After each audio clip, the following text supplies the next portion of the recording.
let's get started. All right.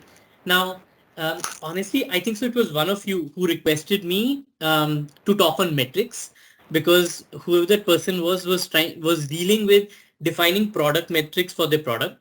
Now, today, what I'm gonna be covering, like there are 6 things that we have to cover in all to have a very good understanding of metrics as a whole. I may be covering 3 today and the other 3 later. So let me talk about what we'll be covering today. Number one, we'll be talking about basic nomenclature. Like think of it like level 100, where I'll be going absolute basic with what are the various nomenclatures that we need to be aware of if somebody comes and tells us that, hey, you know what, I would love to measure the success of my product. All right. What are the basic principles that we should be aware of from a product metrics perspective? Very critical. And then we should also understand the various phases of project maturity, because as products mature, the metrics that we want to measure may change. Okay. That is all that we'll cover today.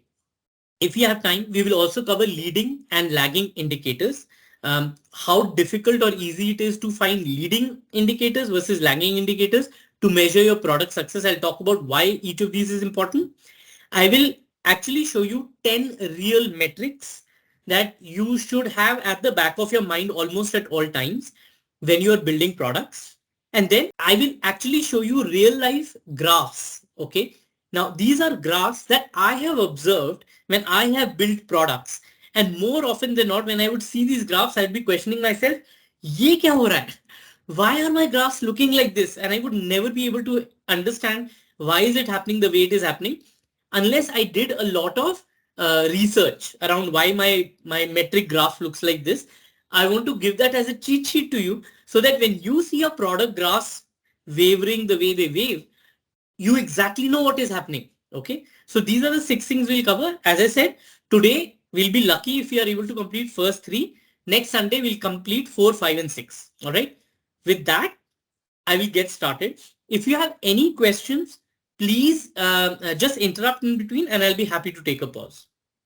Okay. So talk about nomenclature. Now, see, as I said, we'll start with absolute level 100, absolute level 0 with respect to product and how metrics should be even considered. So imagine you've created a website, right? And I've created a basic search engine. Now, typically, let's say you're not even a product manager, okay? And what is it that you will observe? You will observe, oh, there is heavy traffic happening on my portal, right? You will just see there are more people logging in. How would you see that? Maybe your server CPU utilization is going up. Maybe more orders are being made. Maybe more people are searching. So the very first thing that happens before we actually get into the nitty-gritties of metrics is that we just observe something, right? It's just an observation. That observation could be anything. There's heavy traffic, a lot of purchases are happening. Like if you're running in e-commerce, like a side business of an e-commerce, maybe the first thing you will see is, oh, so many orders have come. I have to fulfill 25 orders, right? You will start with an observation. You will not start with metrics straight away, right? Now, in order to make this observation quantifiable, you need a metric. Now, if I say heavy traffic, it does not make any sense to anyone, right? In order to quantify heavy traffic, you need a metric. And that metric could be anything, right? It could be monthly active users. It could be daily active users. It could be monthly purchases happening, daily purchases. It could be monthly users who have landed on the search box. It could be various these things. So these are the kind of things that you will see. You have seen an observation. Heavy traffic is happening. That observation is translated into a metric saying, oh, monthly active users are happening. But imagine if I say these words, right? Oh, there is heavy traffic. It doesn't make sense to you. Then you say, oh, I am capturing heavy monthly active users. That also doesn't make sense to you unless and until there is something that is a measurement associated with that term, right? So you have an observation, you have a metric, and now you have a measurement associated with that metric. Now, even with these 3, right, you don't have the complete picture. If I tell you that, hey, you know what, on my website, there are 5 million monthly active users. Should you feel happy about it, or should you feel sad about it, or should you be oblivious to it, or does that even make sense to you? Like, what does 5 million monthly active users even mean to you, right? Nothing. It only makes sense if you are able to look at these 5 million monthly active users in the context of KPIs, in the context of what are your key performance indicators. If I say that, you know what, I want to grow from 5 million monthly active users to 10 million monthly active users in 6 months, you know that I'm on a growth trajectory. You need to look at 5 million monthly active users from a perspective of time. Then only you can tell, oh, well, maybe I was 6 million and I've gone down to 5 million. Maybe I was 1 million and I've grown to 5 million. So therefore you need KPIs to go along with your metrics to make any sense of whether you should feel happy or sad about it. Now, even when I'm saying KPIs as a product manager, right? Start looking the reverse of it. How did I start? I said, oh, there's an observation called heavy traffic. There's a metric by which I'm measuring heavy traffic. There is a measurement by which I'm measuring my metric. And then there is a KPI which evokes some emotion in me. कि भैया अच्छा चल रहा बुरा चल रहा, it's good or bad, something like that, right? Typically as product managers, you will actually go the reverse, right? You will say, my metric is monthly active users. My current measurement is 5 million. I want to get into a KPI of what can I grow from 5 to 10 million in 6 months. You will not be responsible for one KPI alone. We don't deal with just a single KPI that a product should be dealing with. You actually deal with what are your objectives, and that is what we relate to as OKRs. You would have heard that term. In case you're from product background, you would have already heard the term OKR. If not, then basically what you say is, what is your big, hairy, audacious goal? We actually call it a BHAG. Your BHAG would be that I want to be the best search engine in the world. And therefore, I want to measure whether I'm the best search engine or not using a metric called monthly active user, whose measurement is 5 million. And if I grow from 5 million to 10 million, then maybe my market share in the search engine world has grown from 0.5% to 1%. And therefore, I'm doing good, right? But my objective is to be the best search engine. I want to go beat Google at their game, right? My aim will never be, oh, I need to be the 10th best search engine. Yeah, that's not big, hairy, audacious objective, as I said, right? So right now, what I've shown you are just certain nomenclatures that you will observe as a product manager in case you are not a product manager. For those who are already product managers, they would feel, oh yeah, I know this very well. Okay. So here are the key things that you should be aware of. There is an objective or an OKR. There is a KPI, which is nothing but the KR or the key result. There is a metric and a way to measure that metric. And at the end of the day, you will have an observation. This observation, by the way, could also be a hypothesis to begin with. Like your hypothesis could be, now, if you see, right, the way I've gone from 1 to 5 is I'm observing heavy traffic and therefore I'm defining metrics. What if I'm building a new feature, right? If I am building a new feature, then I don't have an observation at all. How can I say that if I change the color of the search button to blue, then more people will click on search? I don't know. Therefore, your observation could also be a hypothesis. And you could say, my hypothesis is that my monthly active clicks on search will increase from 5 million to 6 million if I change the color from gray to blue. Observation became hypothesis, the metric, measurement and KPI still hold the same. Does that make sense? And all of this you're doing in order to become the best search engine in the world. Therefore, your objective stays intact. Does that make sense? It's very important to understand that when I'm saying observation, some observations could be post facto. Could be I have already implemented something and therefore I'm observing something. Some of them could be even before implementing, you could make some hypothesis and say, I have some hypothesis. Now, I'll quickly skim through what I just said. And this is just a revision. If you want to take notes, please do. Observation is what you may have observed or something that you hypothesize. Your metric is what you wish to measure. Your measurement is the empirical value associated with your metric. Your KPI is the target that you wish to achieve in a stipulated time. Very important. The aspect of stipulated time is very important. Otherwise, it doesn't evoke an emotion in me. For example, if you come back and tell me that, Sandeep, I want to grow from 5 million monthly active users to 10 million monthly active users in the next 2 years, then my emotion is totally different. I'll be like, What are you going to do for the next 2 years? Like, you can't predict for so long. What is your objective for the next 6 months or next 2 months? Let's define the metric by a stipulated time. Then only it will evoke an emotion in me, whether you're doing good, bad, maybe you are not being aggressive enough, etc., right? And last but not the least, objective. Think of objective as that beacon, or that, as I said, the big, hairy, audacious goal, the BHAG, that you wish to achieve, or something that inspires you and your team. We had a very simple way of identifying whether our objectives are audacious enough. We would actually call out our objectives and ask our team, do you feel challenged? Do you feel inspired? And do you feel a little nervous when I say this objective? If those things are getting achieved, then you know that your objective is actually the big, hairy, audacious goal. Otherwise, if I say, oh, I want to be the 10th best search engine in the world, I'm guaranteeing you half of your team will feel, why 10th? Why not third? Why not second? Like, if these questions occur, right, then our objective is not strong enough. These are, think of these, what I've just said, as the scaffolding of metrics. You need to understand these before I go any further.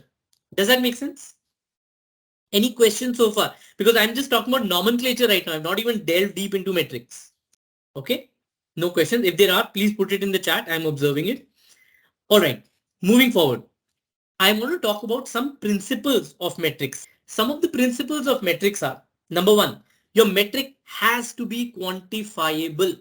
It has to be quantifiable and standardized. What do I mean by that? Let's say I come and ask you, hey, can you tell me how much my users love my product? Love is not quantifiable. You can't quantify love. You can't say, I want to measure how much my product is loved. That's not a metric. Really going back to the customers and saying, can you rate my product on the scale of 1 to 10? Or can you rate my product on the scale of 1 to 5? Now, here is one very important thing. Now, for those who are from product management background would already know something called NPS, called Net Promoter Score, right? Basically, Net Promoter Score is where we ask somebody to rate a product from a scale of 1 to 10. And we say, okay, there's a formula. If you've rated us 10, if you've rated us 1, we'll subtract the 10s from the 1, 2s and 3s, divide by the total number of count, and therefore we get an NPS value. Very important. If in one of your product features, you are using NPS as a way to figure out how much your product is loved, in your other feature, you can't say rate my product on a scale of 1 to 5. You have to remain standardized. The definition, like the emotion that evokes in me, if I have to rate you 5, is totally different from the emotion that evokes in me if I have to rate you 10. For me, 10 is a very big bar. Maybe I will rate you 8 or a 9. 1 to 5 is a small bar. Maybe I'll rate you 5. So that's why I'm saying whatever metric we identify is not only quantifiable, but also standardized. I'll give you a real life example. I was visiting a particular website, and in that website, right, there are pop-ups, which say, would you like to recommend this product to some of your friends, right? And below it, there were some stars. So you say, yes, I would love to recommend. And then below that, there were stars. On one page, there were 5 stars. On one page, there was a smiley and a sad face. Now you see the difference? Smiley and a sad face is a binary. I can easily tell whether I'm happy or sad. When you ask me to rate 1 to 5, it's a totally different emotion. I have to really grade your work on a scale of 1 to 5. Therefore, a lot of things come in my mind. You have to have standardization when you are measuring how your product is functional today. Okay. So therefore, principle number 1, when we start talking metrics, make sure it is quantifiable and standardized. I hope I made my point clear on this principle. I'm talking principles here. I've not gone into metrics. Principle number 2, if there are questions, please point out. Principle number 2, which is again very important, is your metric should answer a question. Now, what do I mean by that? Principle number 2 and principle number 3 are some of the most common mistakes that PMs do when they identify metrics. Okay. For example, if I say I want to measure cycle time, it should not, like, our conversation should not be metric driven. I should not say I want to measure cycle time. No, your conversation should be question driven. The question that should come to my mind is, how much time are my customers taking to add an item to the cart? You should put that as a metric in your product specs, in your conversations, in your discussion with engineering. This is the question you should write. I want to calculate how much time do my customers take to add items to the cart. The answer to that could be a metric called cycle time. The question should be, how much money are we spending to acquire a customer? The answer to that is customer acquisition cost. So your metrics are always an answer to a question. If you remember, one of the first things that I said, right? If the very first slide that I had, it was, my observation was heavy traffic. I want to measure how much traffic am I getting on my website per month.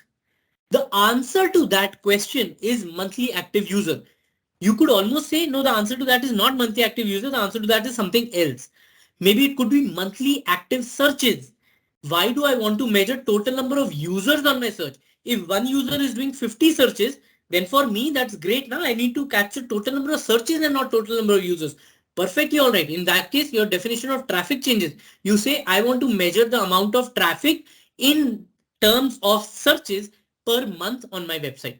You see, your metric is always a question. You have to ask a question and your metric will become an answer to that question. Does that make sense? Very important, because typically what happens, I'll tell you. A PM would be told, hey, write some metrics to measure the success of a product. You will go to Google and search metrics to measure the success of the product. You will get answers such as MAU, monthly active user, DAU, daily active user, cost of acquisition of customer, DSAT, NSAT. You will write all those down saying, top 10 metrics to measure the success of the product are these, and therefore I want to measure all of them. Always ask yourself a question, why do I need to measure this particular metric? At times, you could be measuring absolutely futile metrics, not knowing how they will help you later, as long as those metrics help answer a question. So in your product specs, stop writing cycle time, customer acquisition cost. Stop doing that. First, write the question, and then in that question's answer, you can write, sure, this I can measure this using cycle time of the user, or I can measure this using monthly active users, etc., etc. Okay. I said principle number 2 and principle number 3 are some of the most common mistakes that PMs make. I'll go to principle number 3 now of the metrics. Each metric should elicit an action. Again, a big issue. I'll give you a simple example, right? Let's say I'm a product manager of Teams, and I want to measure how many people have clicked on this cross button for transcript. Okay. And I clicked on cross. Now, imagine if I start measuring this, and I'm just hypothetically speaking, you just saw that there was a cross in front of me and I just clicked on it, right? Let's say I'm a Teams product manager and say, I want to measure the number of crosses that this Teams should, how many times a user clicks on this cross. If that does not elicit an action, measuring that metric is futile. For example, as a product manager, I would say, measure the number of meetings that have happened. In, let's say 100 meetings have happened, out of which how many times did the user click on cross? Let's say the answer to this is 10. Then I know that by default, I should never enable that screen when the meeting starts, because nobody is reading that. Everybody is disinterested in that particular, the panel that opened, right? Because 90% of the users in any case click cross, then which means 10% of the users want it. Then by default, we should not show it. It elicited an action.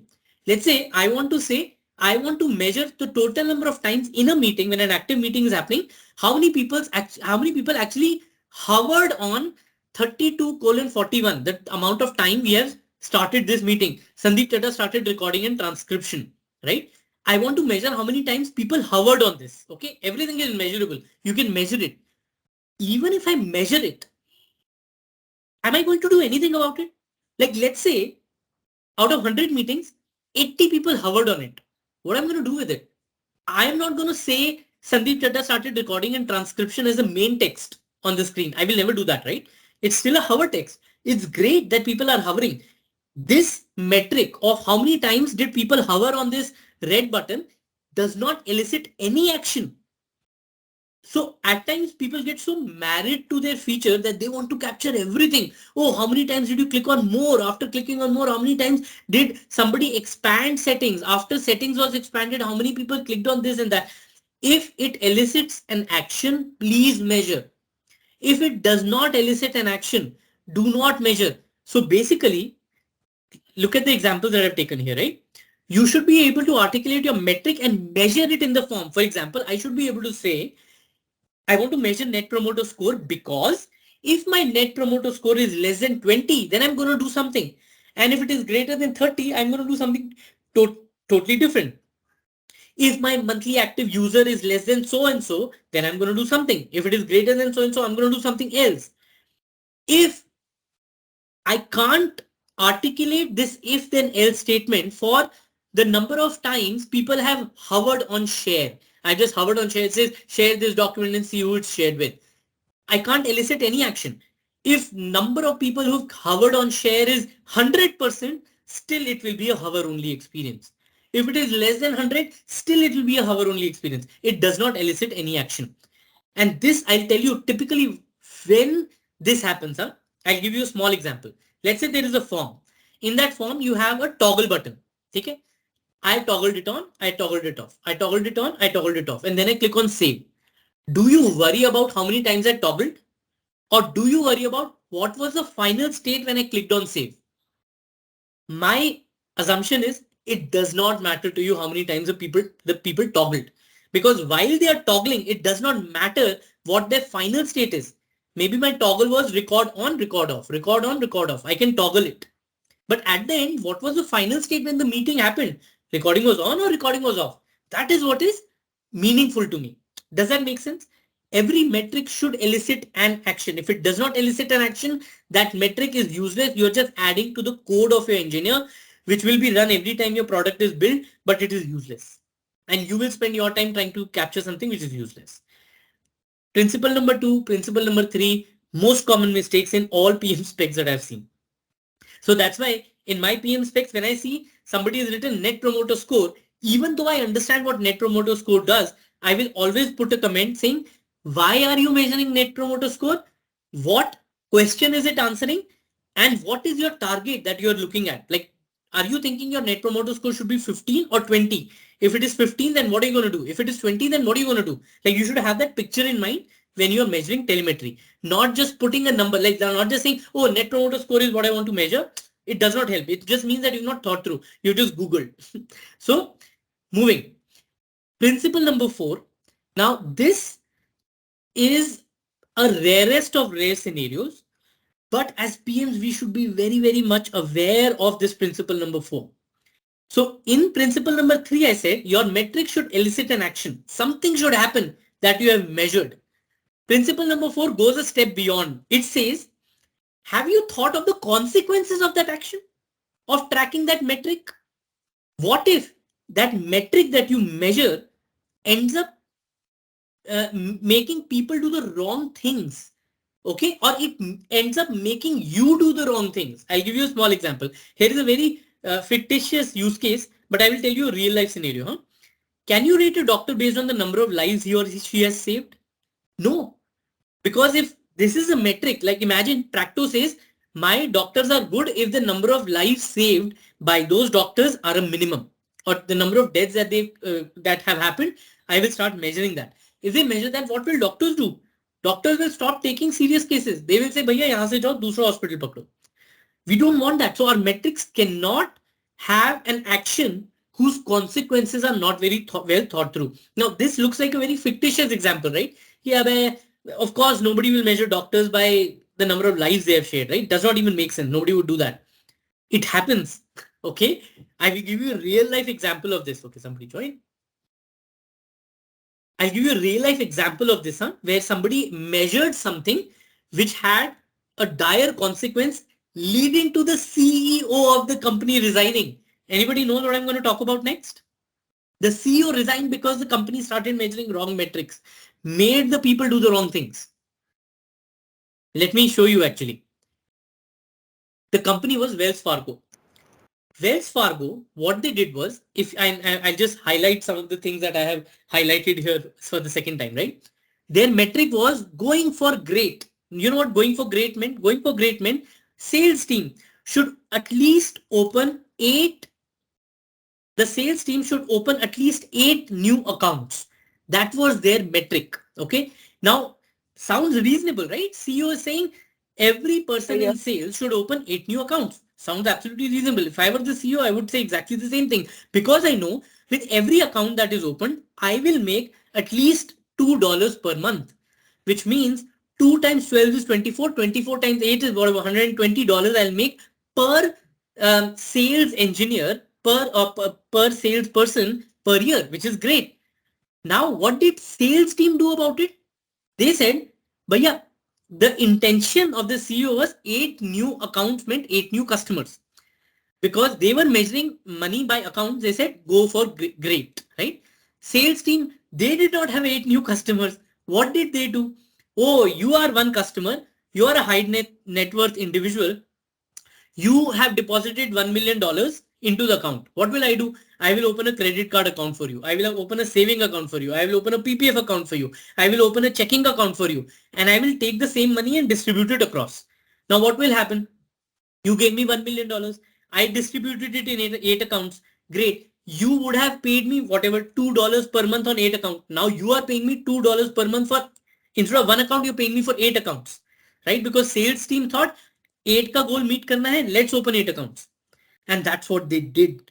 And eventually, when this fraud was highlighted, see, employees were encouraged to order credit cards for pre-approved customers without their consent because their target was go for it.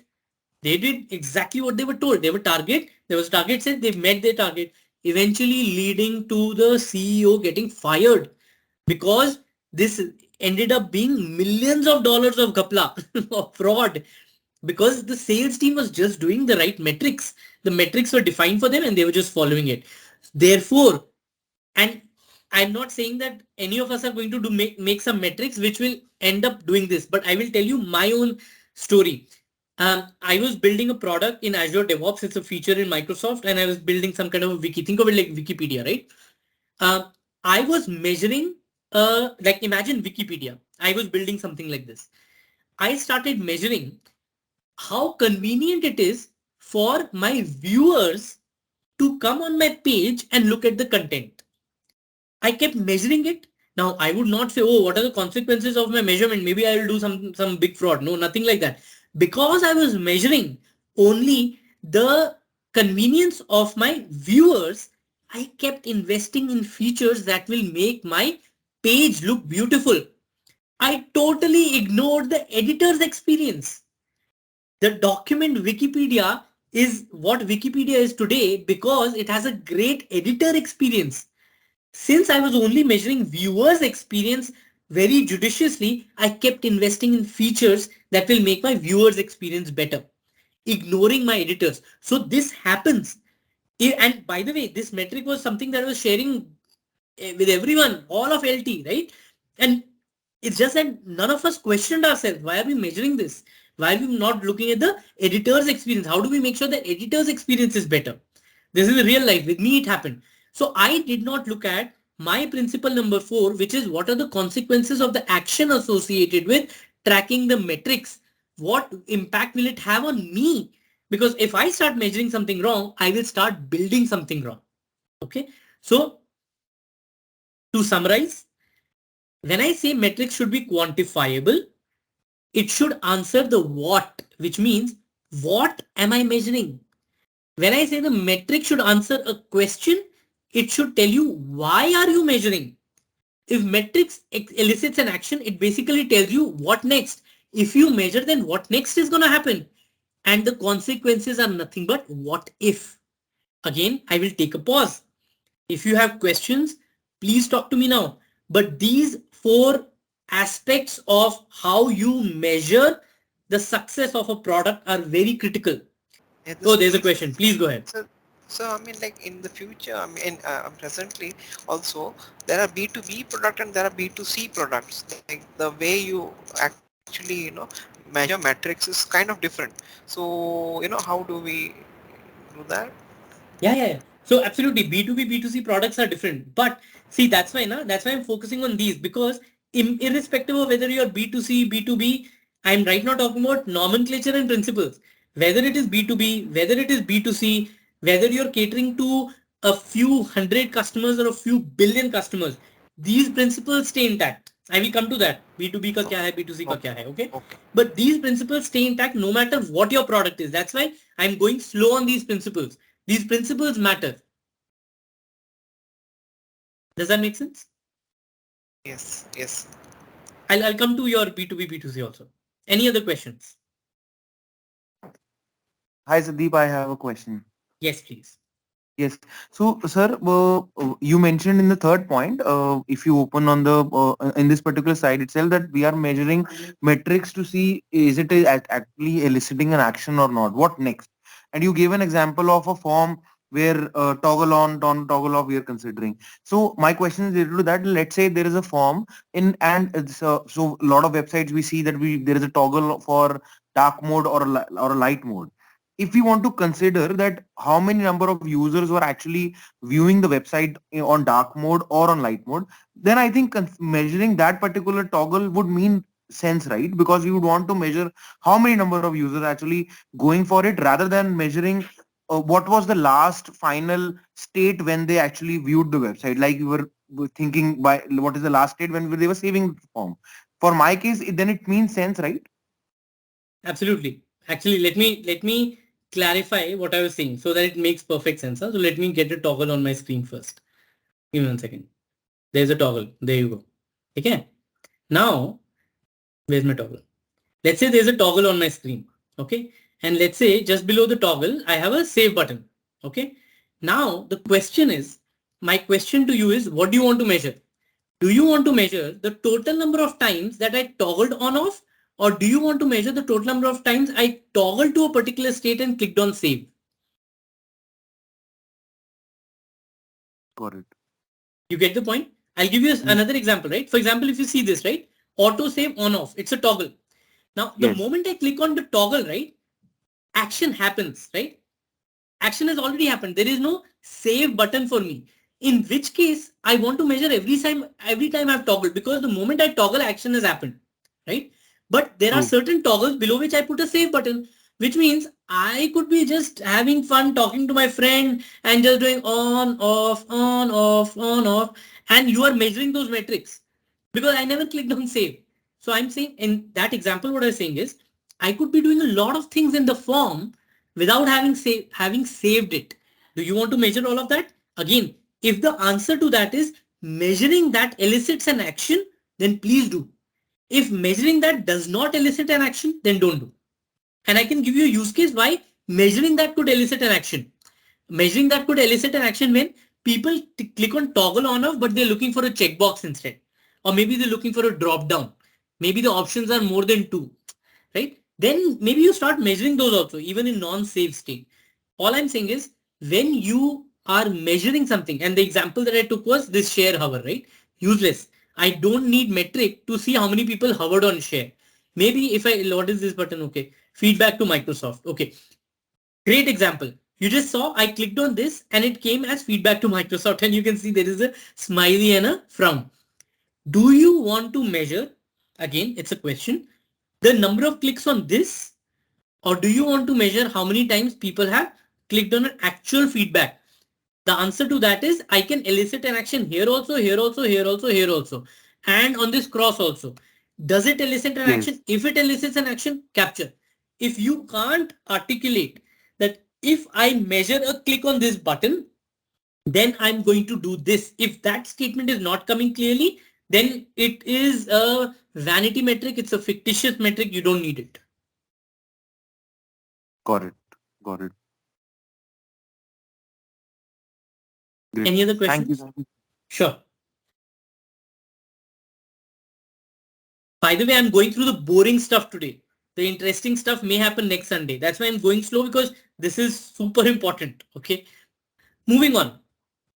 Now, we were just talking about B2B versus B2C. Whether it's a B2B or a B2C, one thing is common. And that common thing is your product's maturity. How does your product get matured with time? Okay. For those who are not aware of the product maturity curve, here it is for you. Pardon my handwriting. I just made it this morning. So what does product maturity graph say, right? Now, if you see, this is my customer growth over my investment, and the investment could be my time, my money, whatever the case may be. So if you look at this project maturity curve, right, typically when you are, let's say, in a hypothesis state, you are still a startup. You are still doing product development in that startup phase. Maybe I have still shown some growth. Maybe there is zero growth. Maybe this graph really starts from here and goes like this. Then you get into a growth stage where your product grows, and then your product becomes mature, and then the growth stagnates. It becomes a plateau, and then in future it will decline. This product growth curve will happen for sure. No matter which product you choose, there is no product which grows like this. Eventually it will come like this. That's why it's called the S curve. Okay. The terminology for it is the S curve of product growth. Now, why am I showing you the S curve of product growth?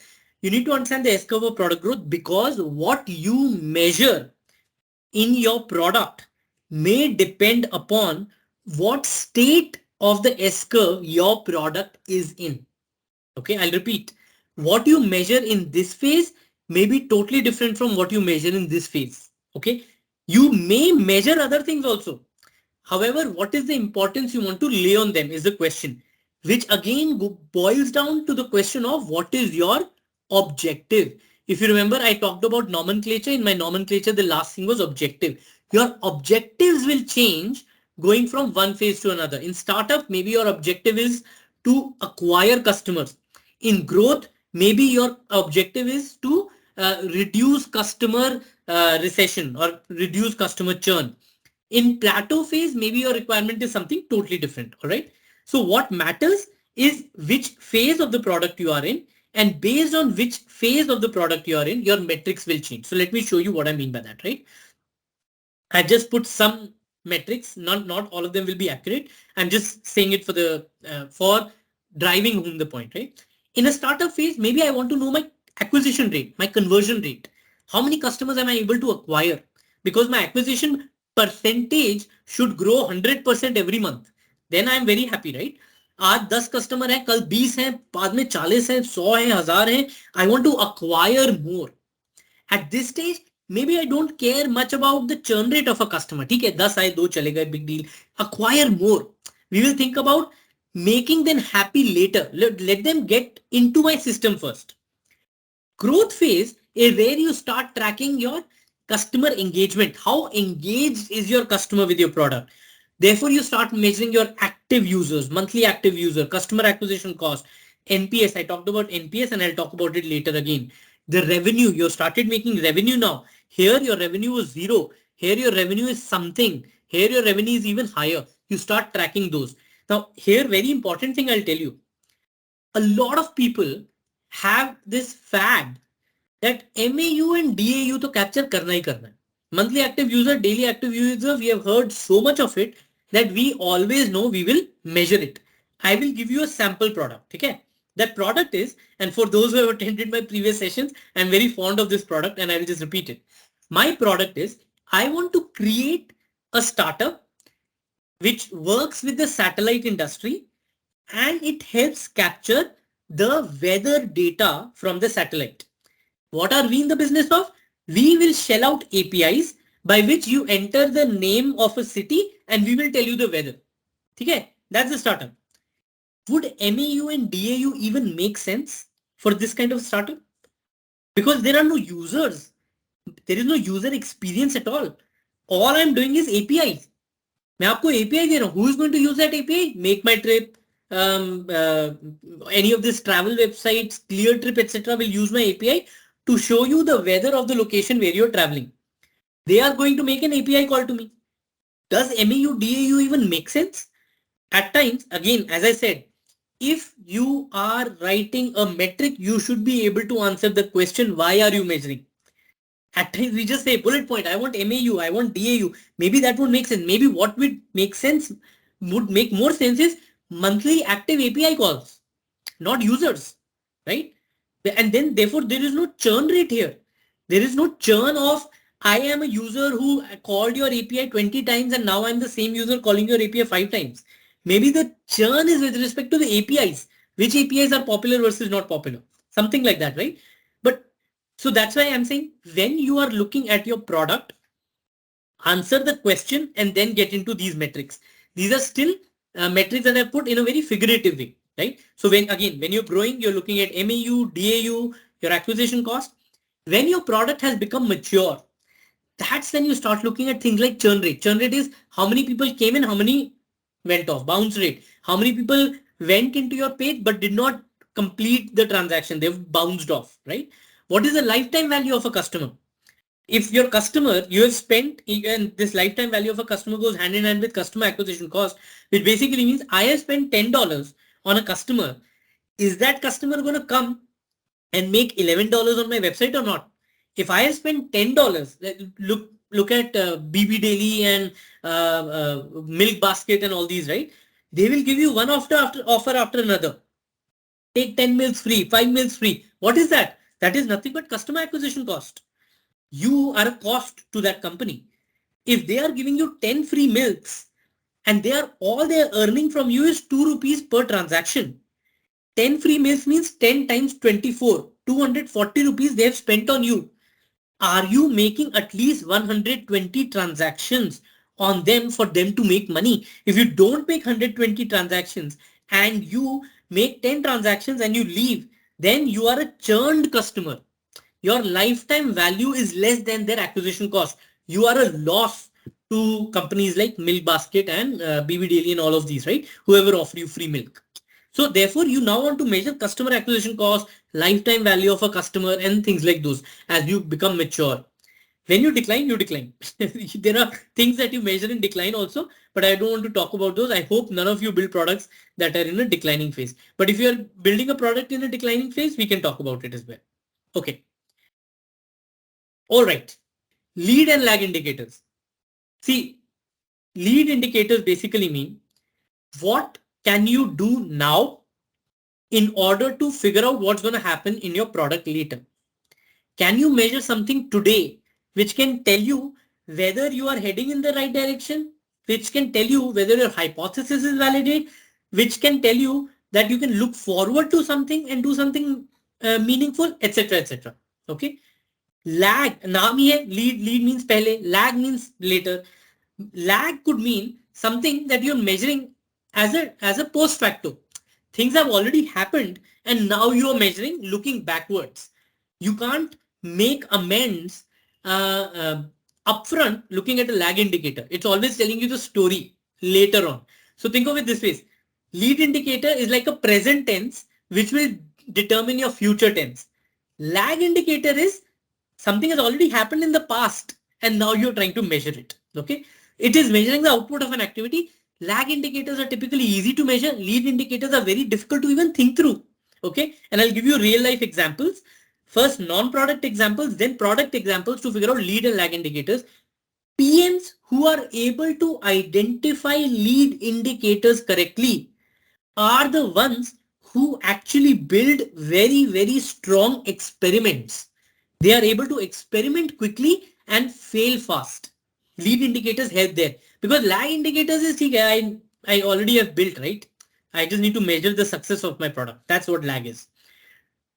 If I am looking at the number of people who are checking in or maybe the amount of number of cars that are there in the parking lot, that's the lead indicator to tell me how many people or how many people I need in the staff at the security check-in counter, right? Or another lead indicator could be how many people have booked a cab using Uber and Ola going to the airport. Lead indicator for me to tell me how many people I need to staff at the check-in counter, right? Or another lead indicator could be simply how many people have booked a flight. And therefore, I know how many people I need at my check-in counter. Simple lead indicator, right? One affects the other. This is a very simple example. In products, things are not that simple when we look at lead indicators. Another lead indicator that you must have almost always seen is, sorry, did somebody just join? Yeah. Another lead indicator that you may have already seen is Tesla. Tesla said, guys, Cybertruck, we are launching. Due today $100. This happened 4 years back or 3 years back maybe. when they were charging you $100 to pre-order their truck. अभी तक truck की delivery नहीं हुई है, but they know that there is a lead indicator. I know I have to. This is a great way to measure how should I manage my supply chain, how much production should happen, how many cars should I build in this particular what do you call factory versus another factory, etc., etc. Great way. Any pre-orders are lead indicators. How many have you seen Pathan? I don't know, but Pathan had a great way to do a lead indicator to see what is the interest. They sold 15 crores of ticket even before the movie released. Great lead indicator, right? Lag indicator is almost any metric that we have discussed so far. Okay, almost all metrics. Kuch bhi le lo. NPS means customer has already experienced your product. Now they are saying whether they are happy or not. Your financial metrics, what's your revenue, what's your sales, what's your profit, lag indicator. You have already done what you had to do. This is the example I took. You already invested, bhaiya. Now whatever you're getting, the money that you're making, the revenue you're generating is all lag indicator. The number of clicks you measure. You've already built the feature. Now you are seeing how many people are clicking or not clicking. Could you have done something that would have told you even before the feature was built, whether that feature was successful or not is the lead indicator. Once you build the feature, everything is lag. Lag is easy to measure because you have the feature in front of you. You can do all sorts of mathematics to measure it. Does that make sense? Now I will give you my real life example of lead versus lag indicator. Okay. Now before that, I will show you some lead and lag indicators. Now deliberately I have kept it like this so that you are not able to tell which one is lead, which one is lag. Market analytics, related feature metrics, sales lead, return on investment, pre-sales calls, revenue. Out of these, few are lead, few are lag. Any takers on what is a lag indicator here? Return on investment is a lag indicator. Okay. Anything else? Revenue as well is a lag indicator. Okay. Anything else? Sales lead and pre-sales calls are a lead indicator. Anything else? Feature metrics is again a lag indicator. Okay. Market analytics? Lag indicator. Okay. Very good attempt. Huh? Now I'll answer these. It was not feature metrics, but related feature metrics. And I'll tell what is related feature metrics. Market analytics is almost lead indicator because I'm preempting the market before I invest in it. So it's a lead indicator. Now I wanted to focus on only this. Okay, because all of these, right, they are not related to actual product development.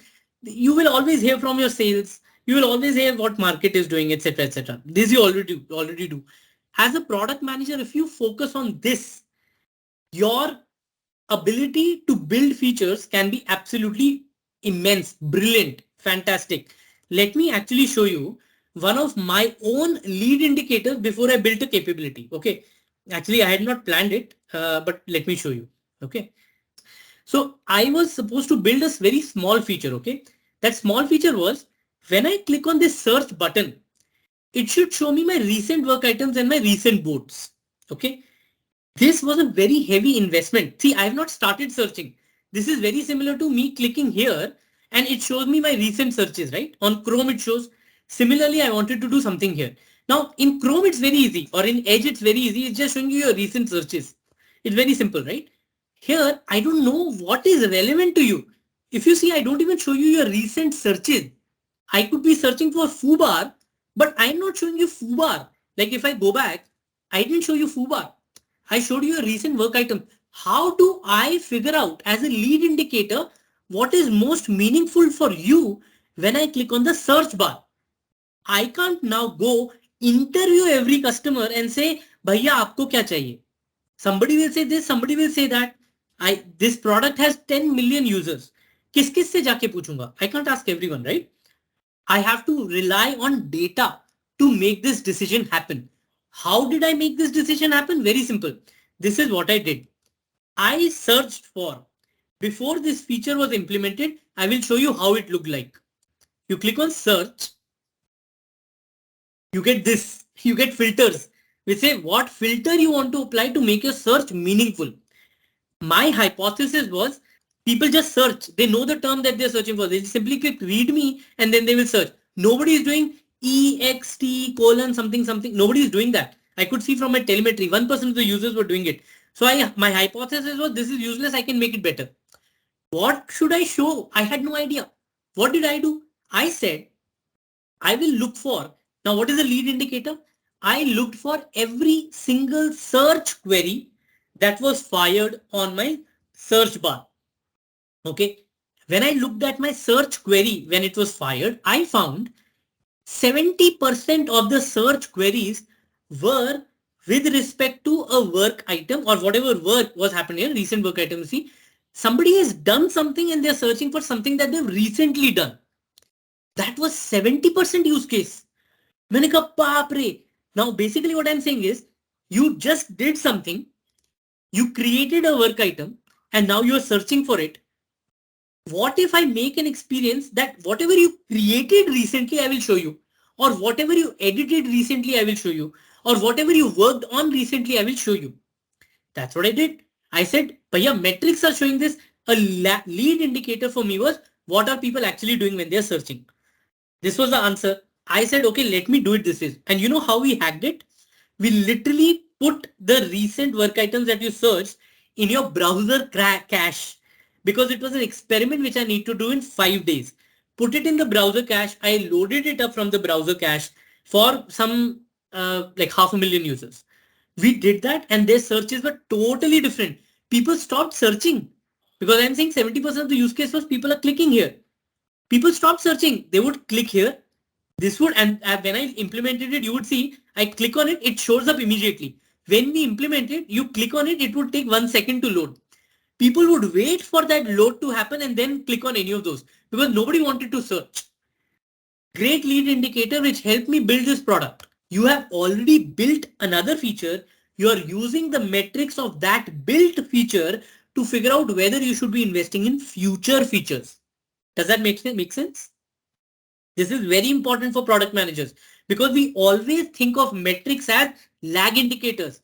We always think once my feature is built, I will measure this. No, I am saying before your feature is built, what can you measure to figure out whether your people, your customers will use your feature or not?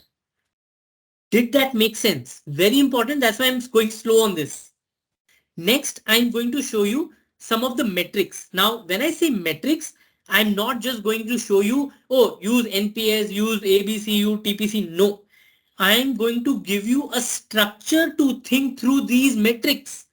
So for heaven's sake, in future, you will not think if I need to measure the success of my product, I will Google to figure out what metric I need. No, you will think of the right questions to derive a metric. So that is number one. So you will see, we will talk about product metrics, we will talk about customer metrics, we will talk about revenue metrics, and so on and so forth. I will also show you some graphs. You are already seeing some graphs here. I will show you these graphs and I will ask you what is happening here. These are graphs that I have observed. You can also already see some graphs. I'm not clicking on them. If these graphs make some sense to you, please bring your thinking caps on. I would love to discuss these with you. With this, I would love to take a break for a week. Let's meet on next Sunday and I will delve deep into how can you build your own metrics without, and like it should be intuitive to you, just like riding a bicycle or driving a car. When a product is built, you should immediately think of metrics. That's how the next session is going to be. And this is the interesting part. I'm going to take a pause here. Any questions? I'm going to stay back. I'm going to stop the recording for now.